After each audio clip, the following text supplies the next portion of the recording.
I'm lounging in a lounge, having big boy discussions. Just making sure my kids ain't gotta resort to hustling. I'm chilling on resorts. Or what would you suggest? When you're going for 100 M's, and I took a look at all this. This is like a master plan that I really thought about. I'm not just saying it. Motherfuckers will say 100 M's. What's your plan? I don't got one. It's like, find a plan. When I look at 100 M's, best ways to get there is through tech or like building a brand, right?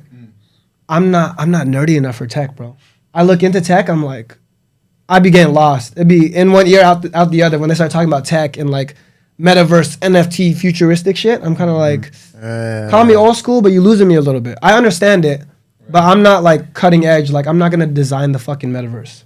Yeah. You know, that's not my personality. I feel you. So the only thing left for me was like a brand, like a physical product. So I'm looking at physical products. What physical products have the highest? When you sell a company, it's like based off the EBITDA multiplier, which is the multiplier on whatever your company does in revenue. So let's say a company has one multiplier. If your company does $2 million, you could sell the company for $2 million.